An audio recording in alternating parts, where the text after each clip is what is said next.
You didn't go to Chernobyl for souvenirs. No one does. But on the edge of Pripyat, where the moss-covered concrete blocks crumble into the trees, you found a market stall run by a woman with eyes too bright for the gray sky above.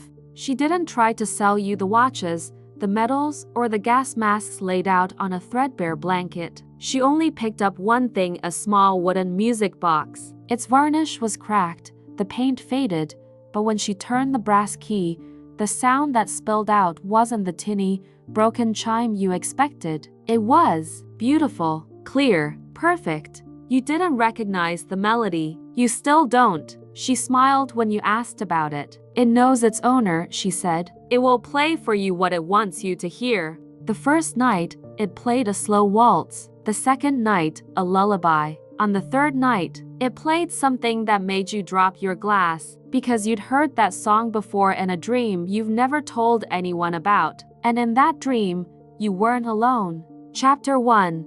The song in my head. You wake up with the melody still playing. Not faint, not imagined clear, like the music box is sitting right on your pillow. Only it's across the room on the shelf where you left it the night before. You know because you can see it from your bed, closed, still, and yet the song keeps going. It's not the waltz from the first night, not the lullaby from the second. This one is different, sharper, like the notes are urgent, pulling at the edges of your thoughts. You hum it without meaning to, and that's when something strange happens. The melody shifts mid-phrase, matching the pitch of your voice exactly, as though it's listening. You stop. It stops. Your apartment is silent now, but your chest feels tight, like you've just run up a flight of stairs. You walk over to the shelf, turn the music box in your hands. The wood is warmer than it should be, not hot alive. The brass key is already wound tight. That night, you try to record it. You set your phone on the desk, camera pointed straight at the box. At exactly to 13 am, the key turns on its own. The lid lifts, and the same urgent song spills into the dark. You don't realize you're humming along until your phone screen flickers. When you check the video the next morning, the song is there, but so is something else. A voice, soft, in Russian. And in the reflection on the brass inlay inside the lid, there is someone standing behind you. Chapter 2. The voice in the Sanju play the recording over and over, straining to catch each syllable. The voice is almost buried under the melody, like it's part of the music itself. By the fourth replay, you notice something chilling. It's not random. It's speaking to you. You send the clip to a friend from university, a linguistics major who once bragged he could pick apart any Eastern European dialect. 2 hours later, he calls you. Where did you get this? You tell him it's from a souvenir you bought. You don't say where. He's quiet for a moment. Then, it's Ukrainian, very old-fashioned, but the accent's Pripyat. She's saying, I am still waiting. You almost laugh. Almost. But the way he says it flat, certain makes your throat dry. Waiting for what? You ask. I don't know, he says. But it's weird. It's like she's talking to someone she knows, like she expects an answer. That night, you try again. You sit in front of the music box, phone recording, mic close. At first, nothing, just the faint creak of the apartment settling. Then the key turns by itself. The lid lifts. The same song, the same voice, but this time, the words change. You don't need your friend to translate. You know enough Russian to understand. You are late. A gust of air brushes the back of your neck. You whip around, but the apartment is empty. When you turn back to the music box, there is a photograph lying inside. Small, square, the edges curled with age. It shows a girl no older than 20 standing in front of the Pripyat Ferris wheel. She's wearing a white dress, her hair pinned back, and she's holding your music box. You check the back of the photo. Faded blue ink. April 26, 1986, the day of the disaster. You don't sleep. You scan the photo into your laptop, searching for any record of her news archives, survivor lists, missing persons reports. You find her name in one of them, Nadia Morozova, age 19, presumed dead during the evacuation. Your phone buzzes. It's a text from an unknown number. It's just 3 words. She hears you. When you look back at the shelf, the music box is closed again. But now, the brass key is slowly turning backwards, unwinding. And somewhere inside it, just under the wood, you hear the faint hum of a woman's voice, singing the song without the mechanism. Chapter 3. The Ferris wheel. It's one thing to read about Pripyat. It's another to stand in the center of it. The silence feels heavier than sound. Every building is hollow, windows staring like empty eyes. The wind carries the faint smell of rust and wet leaves and something else, something faintly sweet, like dust baked in sunlight decades ago. You came here with a guide, but even he doesn't step too close to the Ferris wheel. The yellow carriages sway slightly, metal groaning under the movement. You're holding the music box in both hands, like a compass. It's been silent since you left your apartment until now. The brass key shivers against your palm. You don't wind it. You don't need to. The lid creaks open, and the song spills out into the dead air. It sounds different here, fuller, as though the empty city itself is part of the instrument. You turn slowly, scanning the square, and then you see her. Not in flesh, in reflection. The cracked glass of a photo booth near the Ferris wheel shows a girl in a white dress standing just behind you, hair pinned back, hands folded over the music box. You spin around. The space is empty. When you look back, she's still in the reflection, only now she's smiling. The guide calls to you, voice tense. You don't move, because the song has changed. You know this melody. It's the same one from your dream. And just like in the dream, the Ferris wheel begins to turn. The guide calls to you, voice tense. You don't move, because the song has changed. You know this melody. It's the same one from your dream. And just like in the dream, the Ferris wheel begins to turn. No one is near the controls. The guide shouts something about leaving, but his voice is distant. Your feet move toward the ride on their own. The lowest carriage stops right in front of you, door open. Inside, there's a small, square photograph lying on the seat. It's the same as the one you found in the music box, Nadia in her white dress, but this time, there's someone else beside her. It's you. Your clothes, your face, exactly as you are now. You back away, dropping the photo. The music cuts out instantly, the key snapping back like a broken spring. Your guide swears under his breath, grabbing your arm. You let him pull you away, but when you glance back over your shoulder, one of the yellow carriages is still swaying. And inside it, someone is sitting. Not Nadia, not you. A man in a dark coat, holding the music box. That night, back at the edge of the exclusion zone, you try to wind the box again. The key refuses to turn, but if you hold it to your ear, you can hear the faintest sound. Breathing. Chapter 4.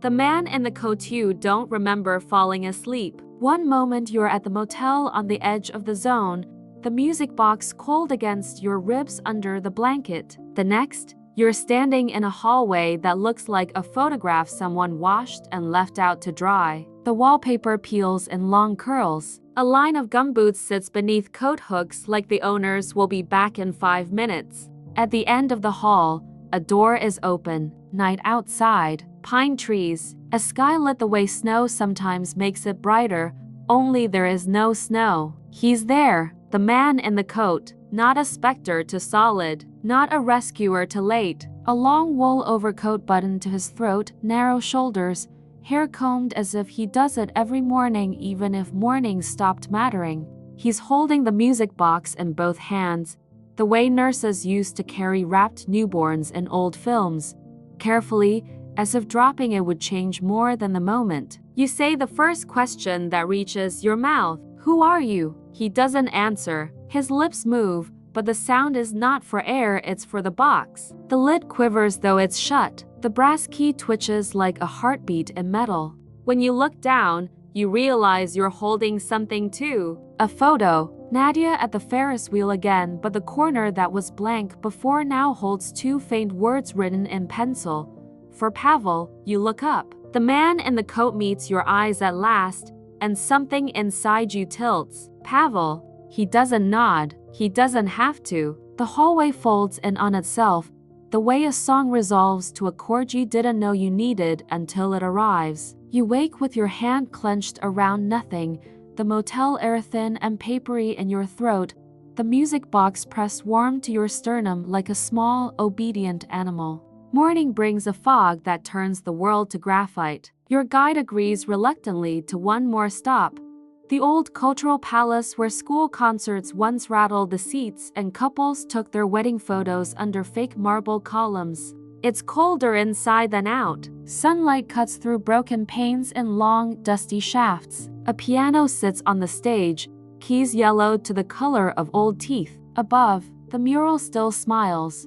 Workers, grain, bright scarves, eyes lifted toward a future that never learned what happened to them. On the floor near the first row of seats is a scatter of paper, programs, sheet music, a handful of photographs warped by moisture and time. You crouch. Your fingers hover over a piece of staff paper. The notes are written in pencil, then reinforced with pen, as if someone was certain of them after the second try. At the top, a name in block letters, N. Morozova Waltz. You hum the first bar without seeing the rest. It's the first night melody, the one that came honest, as neat and inevitable as a clock striking. The guide watches you with the wary patience of somebody waiting for the storm he cannot name. 5 minutes, he says. You nod and pick up the page. On the back, in a different hand steadier, older someone has written an address. No city, just a building number, a stairwell, a flat. You show it to the guide. He shakes his head, then sighs. We shouldn't, he says. You go anyway.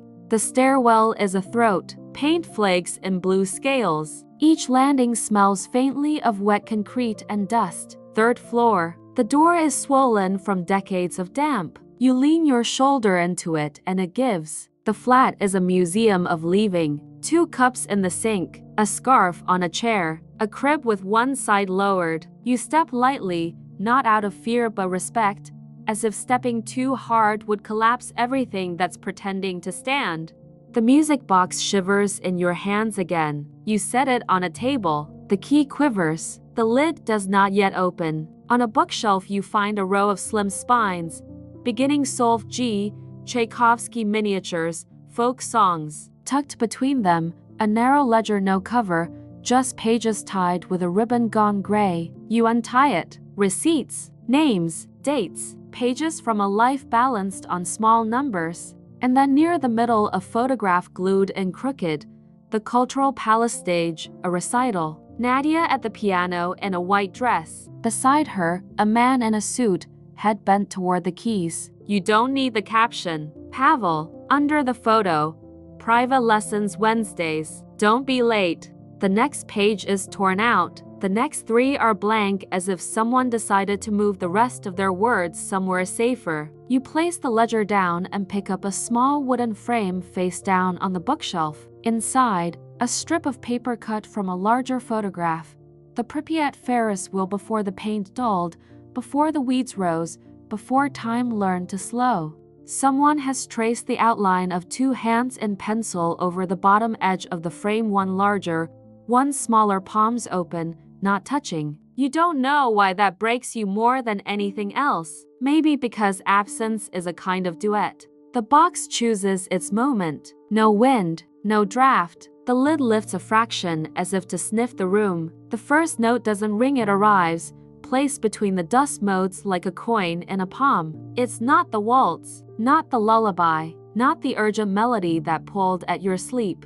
It's a different song, simple enough that a child could memorize it, sturdy enough to carry something heavier than children should lift. You realize you've heard this too. Not in your apartment, not in your dreams. In the old video clips people upload when anniversaries come. A classroom, 2 girls tapping a melody on the edge of a desk. Laughter, then a cut, then silence. You hold your breath. The box plays through the phrase, then repeats it, then halfway through the 3rd time slips. Not a mechanical error. A choice. A second line appears. A counter melody. Lower, shy, matching the first, answering it, almost hiding under it. A duet. You look at the ledger again. The page with private lessons Wednesdays. The penciled hands on the frame. You see it suddenly the way music teaches.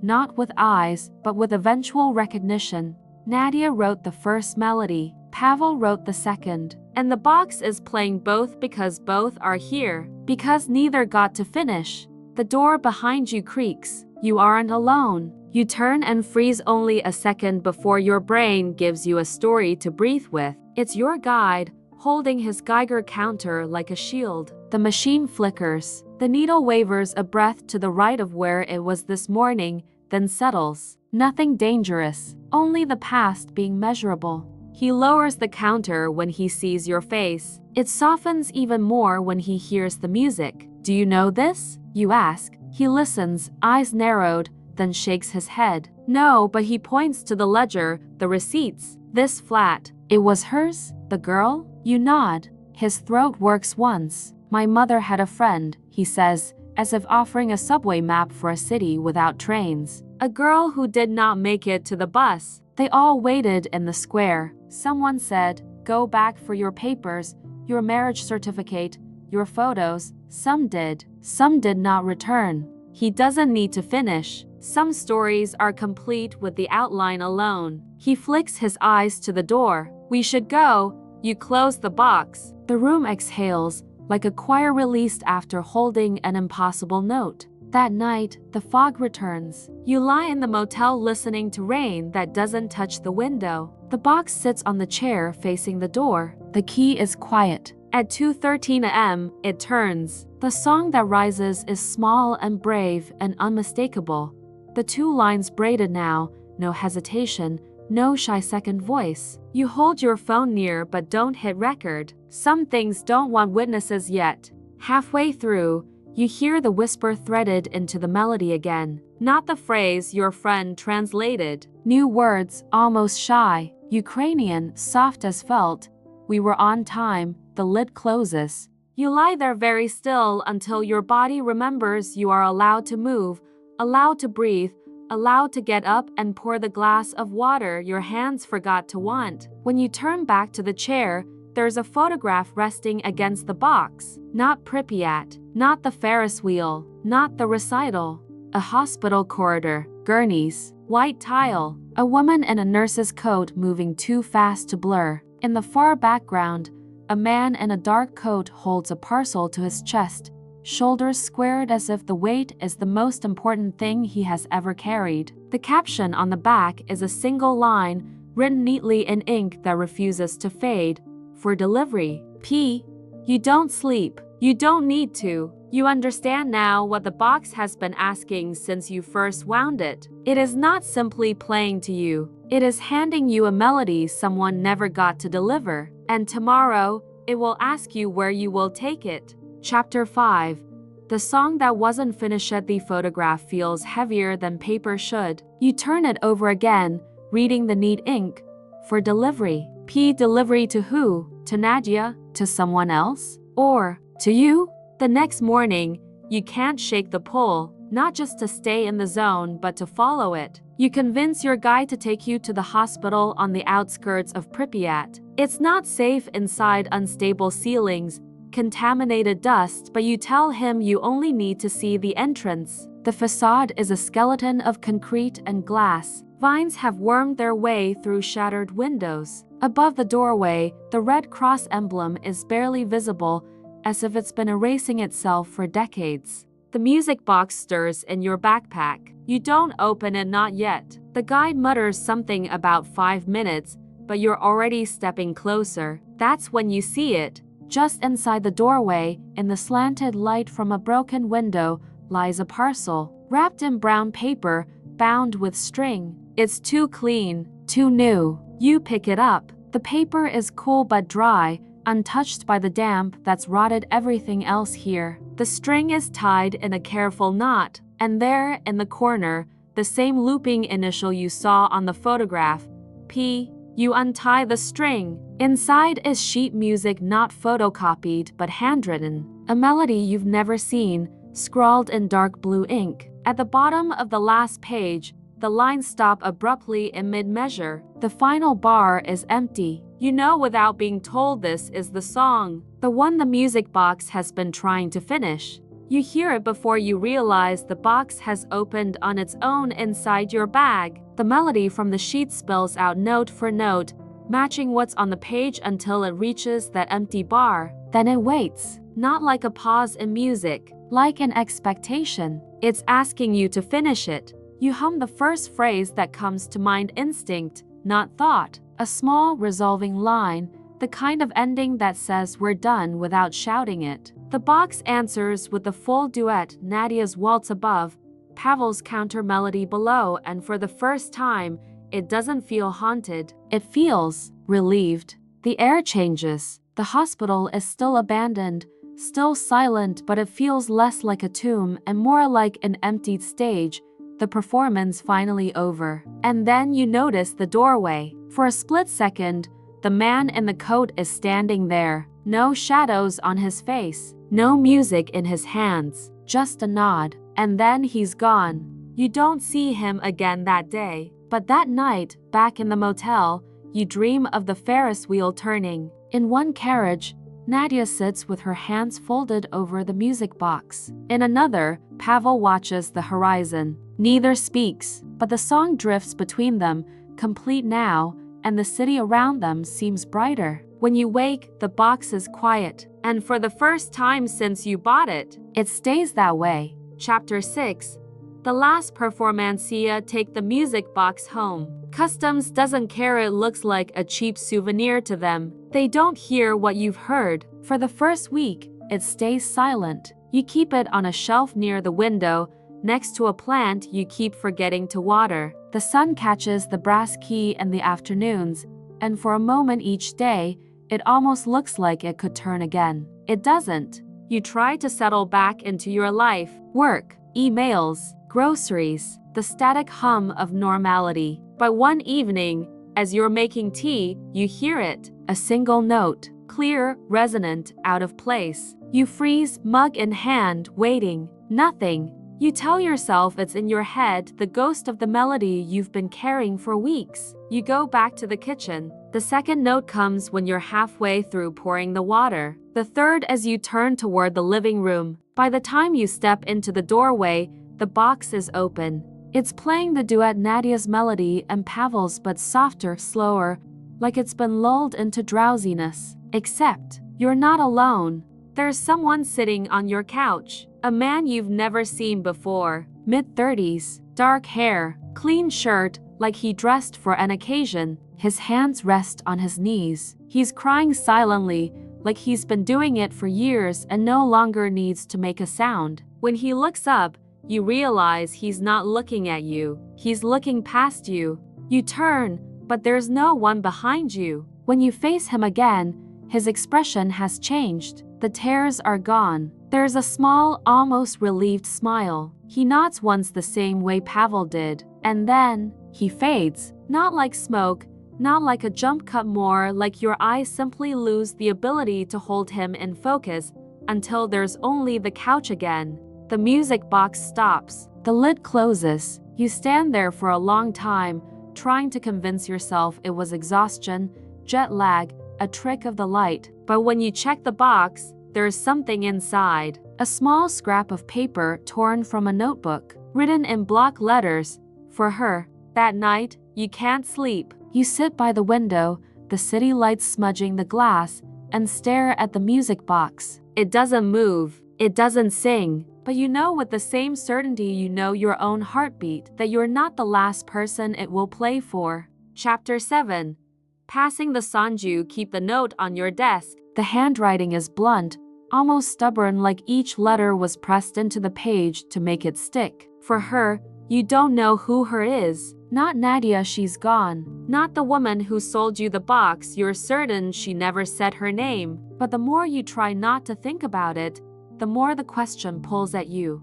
3 days later, it starts again. You wake in the middle of the night, heart pounding, sure you heard the first bar of the waltz. But the box is shut tight on the shelf. You sit on the edge of your bed, waiting. The sound comes again, but not from the box. From outside.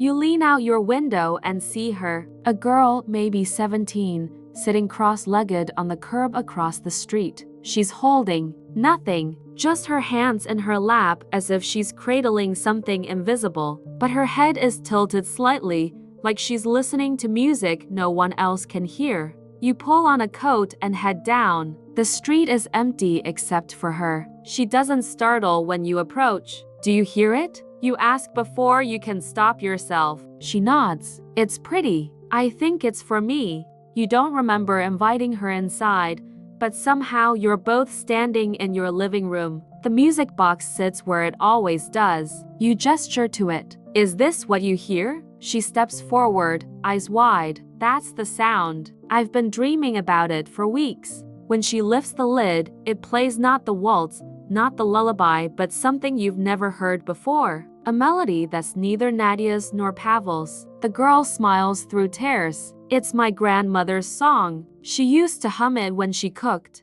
You stand frozen as the room fills with a warmth you didn't know it could hold. The melody finishes, the lid closes, and the girl exhales like she's just put something down after carrying it too long. She looks at you. I think it's done with you. Her words should sting. They don't, because as you watch her tuck the box under her arm, you feel the strangest thing: relief. That night, your apartment is utterly silent, and for the first time since you bought it in Pripyat, you sleep without dreams. Chapter 8.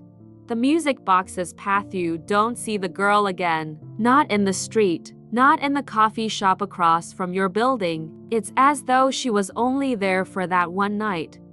A week later, a small envelope arrives in your mailbox. No return address, just your name in a looping hand you don't recognize. Inside is a postcard. On the front, a photograph of a seaside town you've never been to. On the back, 6 words. She played it. She remembered. No signature. That's when you realize the music box is not just a haunted object. It's a courier. It doesn't belong to anyone. It only stays long enough to give a song to the person who needs it, a song they've forgotten or never knew they needed. You start digging. Old auction records, private collector forums, even grainy scanned newspapers from the 80s and 90s. And the pattern emerges. The box appears in photographs from different countries, different decades, always with a different owner. Sometimes in their hands, sometimes sitting nearby. A street in Warsaw, 1974. A wedding in Buenos Aires, 1991. A hospital waiting room in Nagasaki, 1954. Each time, the owner disappears from public record within a month. Not in a sinister way, not always anyway. Some moved, some married, some died quietly at home, but always, they vanished from where they were, and the box reappeared somewhere else. One photograph stops you cold. It's from Pripyat, the market where you found the woman selling the box. She's younger in the photo, maybe mid-20s, her hair pulled back, smiling in the shadow of a tall man wearing a long coat. Pavel, and between them, on the table, is the music box. The caption under the photo is dated 1986 March, a month before the disaster. You sit back, the air in your apartment feeling too thin. The woman who sold you the box wasn't just a seller, she was part of its path. You start to wonder, did you buy it? Or did she give it to you because you were next? And if so, what did the box want from you? The question stays with you for days, until you dream again. Only this time, you're not in Pripyat. You're in a small, dim cafe. A man is playing piano in the corner, and every note he strikes matches the exact tone of the music box. On the table in front of you sits the box, its lid open, and in the reflection on its brass inlay, you see dozens of faces. Some you recognize: Nadia, Pavel, the crying man, the girl from your street. Others are strangers, and they're all watching you. When you wake, there's a postcard on your nightstand. You know you didn't put it there. On the front, a faded photograph of the Chernobyl Ferris wheel. On the back, 4 words in the same looping hand as before. It's your turn now. Chapter 9.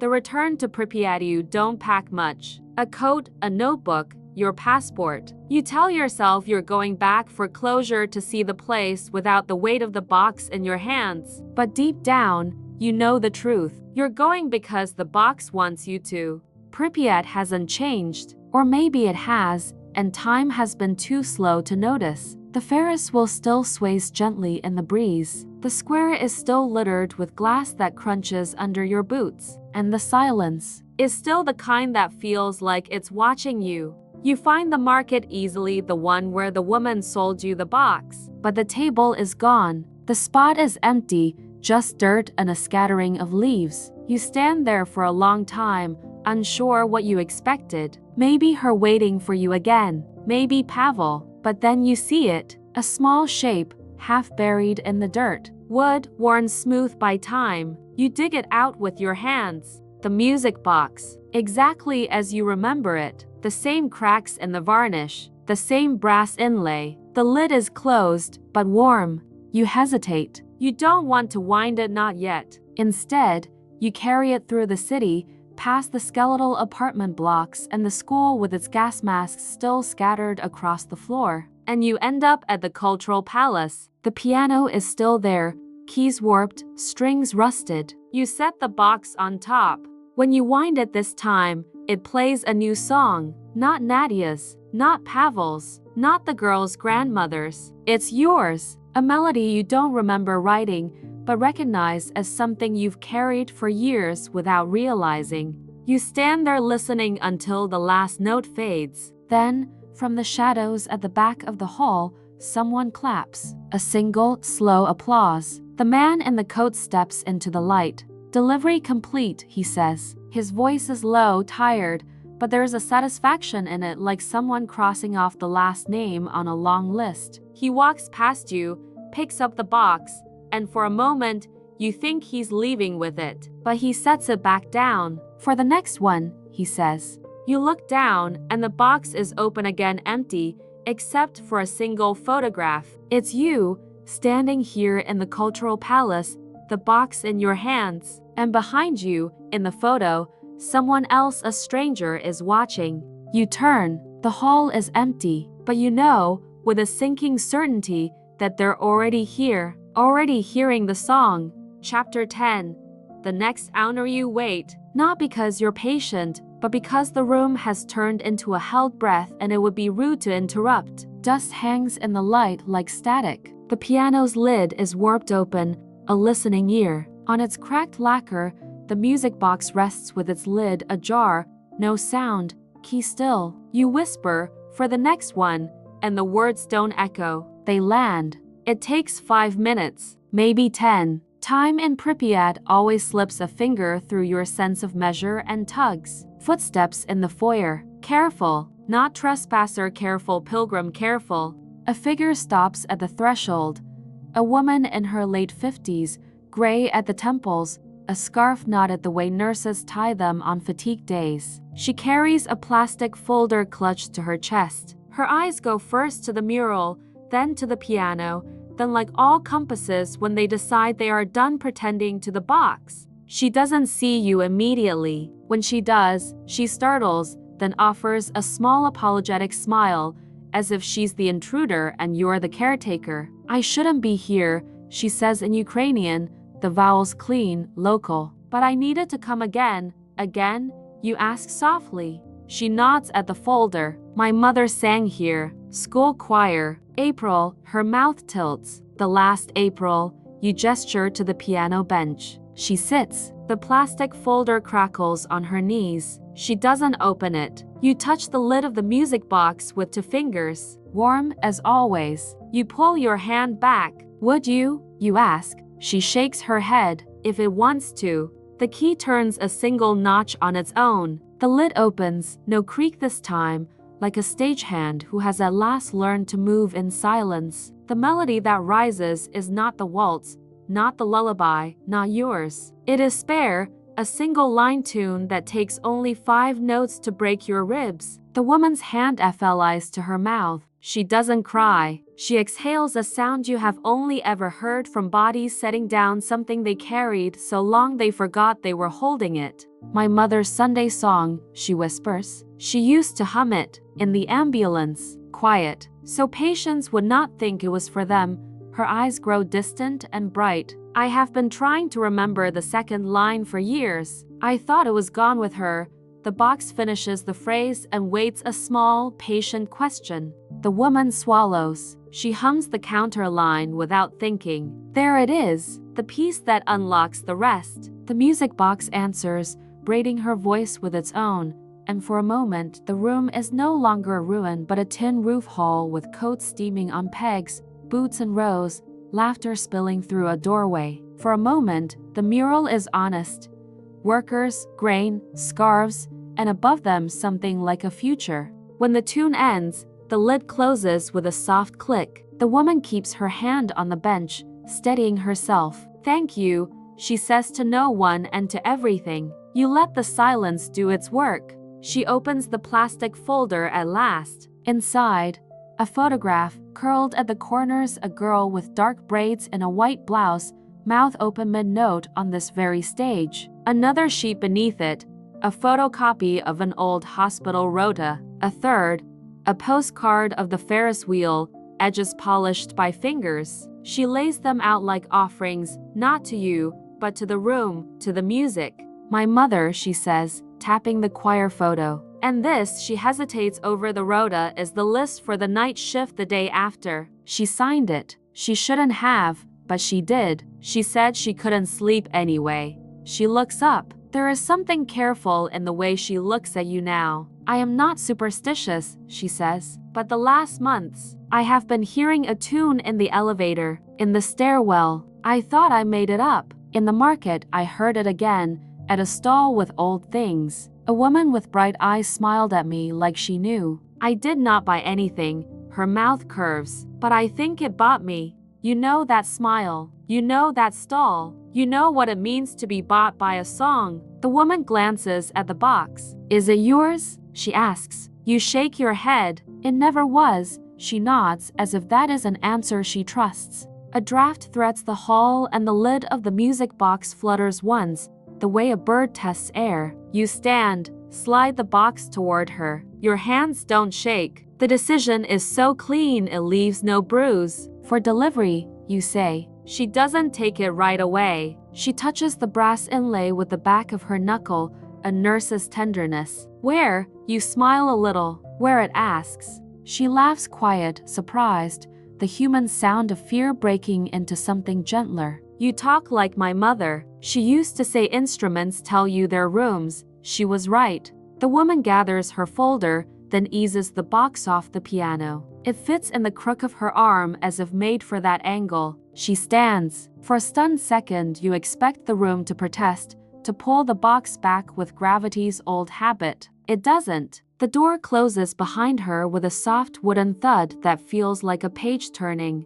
You sit where she sat. On the bench, someone long ago scratched a name into the wood with a compass point and then sanded it out again. Pripyat is full of almost remembered names. You stay long after the light has moved from the floor to the wall to the far corner where it becomes evening. When you finally stand, the room is just a room again, empty, dignified, not demanding answers it never needed. Outside, the Ferris wheel ticks once in the wind. Somewhere distant, a magpie argues with nothing. You leave the cultural palace the way one leaves a church after a funeral when the priest has surprised everyone by telling a joke.